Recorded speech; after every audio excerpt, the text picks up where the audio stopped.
Hi! So it's 8 weeks to the World Jigsaw Puzzle Championships, and last week, instead of practicing, I went to New York State to attend this event. So this is the program for Puzzle Pagey, a convention for handcrafted jigsaw puzzles.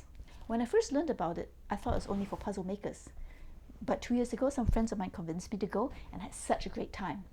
I learned that a lot of the people who attend are also collectors or enthusiasts like me. So it's held in Rochester, New York this year, and I didn't want to take 2 flights to get there. So I decided to fly to Buffalo and drive. My friends Yvonne and Karen live here in Los Angeles with me, so we took the red-eye together last week. We made plans to arrive a few hours before the official activities began, so we'd have some time to do some touristy things like Niagara Falls. We rode the Maid of the Mist boat right up to Horseshoe Falls, and it was insanely windy and wet, and so worth doing. We also drove over the Canadian border to visit Niagara Escapement and do 3 escape rooms. Well, we only planned to do 2. We had so much fun out of the first couple, we decided to stay for an extra 1. I did my 550th escape room while we were there, and I also met my friend Rob in person for the first time. After that, we drove to Rochester and checked into the hotel. That evening, we attended the reception with presentations by collectors who showed off their vintage puzzle collections. One of them was Anne Williams, who's also the author of this book and is very well known in the vintage jigsaw puzzle community. She's been collecting puzzles for decades and donated over half her collection of 12,000 puzzles to the Strong Museum of Play. When we visited the archives, I got to see the basement shelves filled with boxes labeled the Anne Williams collection. When I went up to get a photo taken with her, she was very sweet and told me she had seen my recent video and that she thought I deserved a rematch with the robot. I finished off the night in the casual puzzling room, where handcutters brought puzzles from their own collections and laid them out for people just to play. I reconnected with friends from 2 years ago and met up with a lot of people that I only previously known on Instagram. Day 2 was the start of the real convention activities. When we registered, everybody's goodie bag had one of these Stumpcraft tin puzzles. But the real surprise was that after you assembled this puzzle, you would find an extra piece left over. I had this letter F. There were a bunch of different letters distributed among the attendees, and if you found enough of the right people, you discovered it actually said the word friends.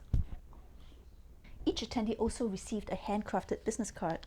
There were a bunch of different makers, and the one I got was from Nervous Systems, which is a mini agate puzzle. Their full-size ones are computer generated and such a fun, colourful challenge. It's a business card.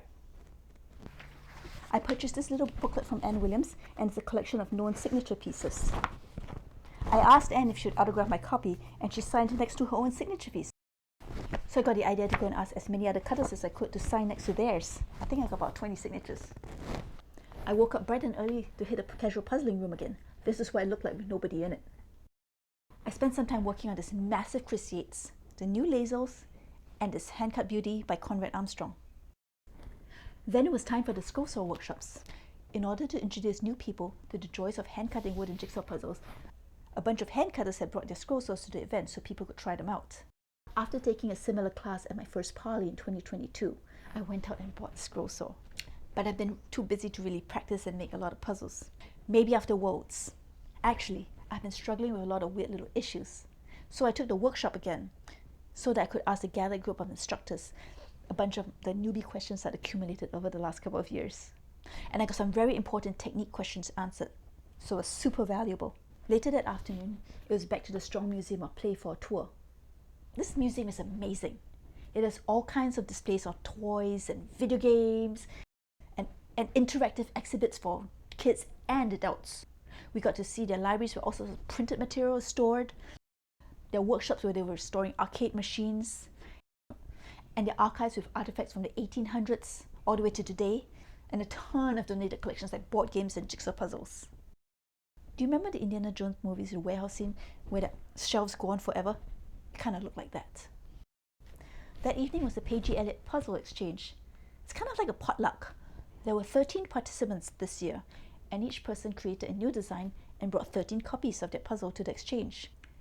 Everybody got to go home with 1 copy of each person's design, and the extra copy gets donated to the Strong Museum. They had some of them on display so you could actually see them there. Turn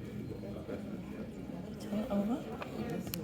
See, it's a clock. It's two-sided. As you flip these pieces, it shows the progress of the moon across the sun, causing the eclipse.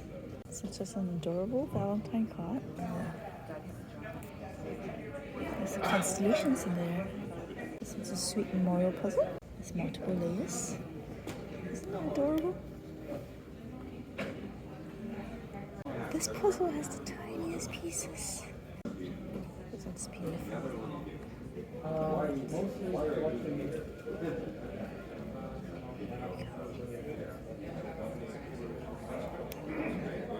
This one's so beautiful. Look at the dropouts.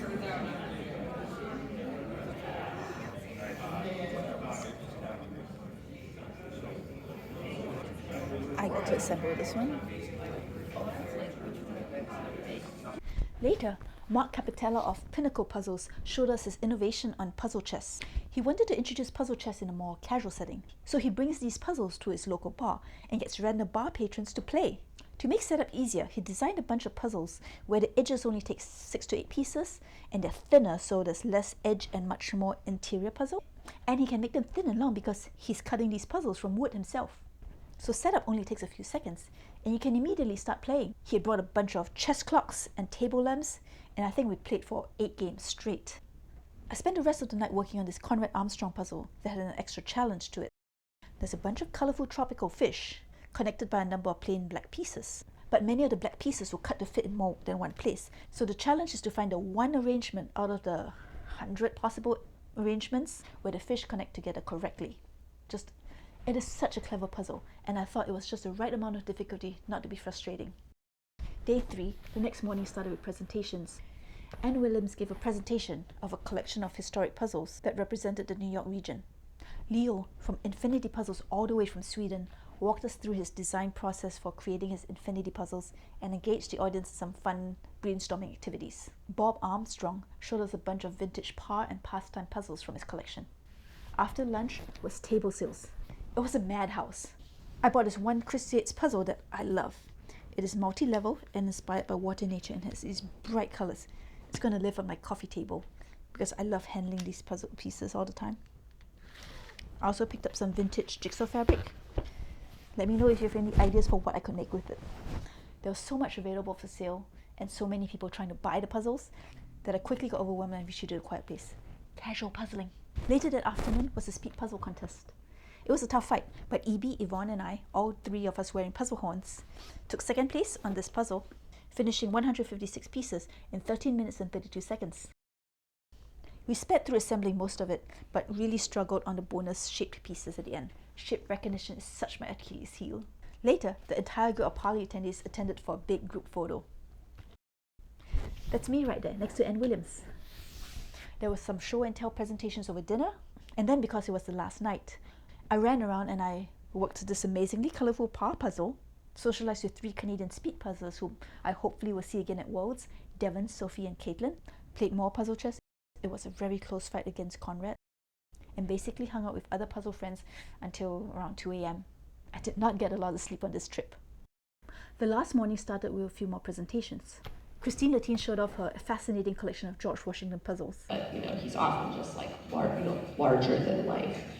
Christopher Bench talked about his experiences as the chief curator at the Strong Museum. That gives us evidence. Very few people save those cardboard boxes.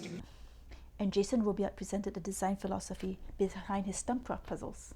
I think these practices apply broadly to life as well. I missed the panel after that, but hopefully I can catch it later on the Parley YouTube channel. I missed it because I accompanied my friend Karen back to the Strong Museum for a private look at some of the vintage puzzles from the museum's collection. It was fun watching her work. After that, I got to explore the museum for real. There was a vintage Dance Dance Revolution machine, and Karen and I got to have a face-off. It has been a long time. Yvonne and I also went to the Level Up exhibit, which is video game focused, but is full of interactive games. They gave each visitor a wristband with a microchip, and you can scan it at all the stations to earn achievements. I could have spent a whole day there. There were logic games, dexterity games, and even this really fun stealth game where you had to avoid lasers and other obstacles.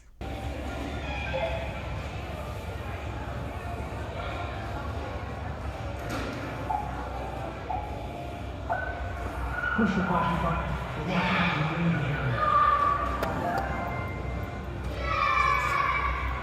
Hurry, the camera is watching you.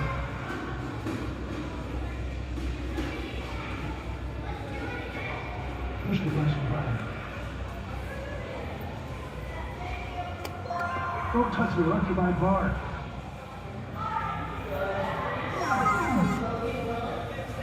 The last official Pagey event was actually held at the Strong, where a bunch of cutters came with a couple of Scrollsaws and set up a demonstration table and cut little puzzles for museum goers. These are master cutters who command hundreds of dollars for their creations, and they're just doing free demos and giving away little puzzles to the members of the public. It was such a treat to watch them work. And that wrapped up a very packed weekend of puzzle making, puzzle assembling, puzzle buying, and puzzle friends. Most events for me have primarily been competitions, either as a competitor or as an organizer. At Pagey, I had 4 days to just enjoy the activities and connect with people. So in that respect, it was very unique and holds a special place in my heart. I hope you found my recap interesting. Thank you for watching and keep puzzling.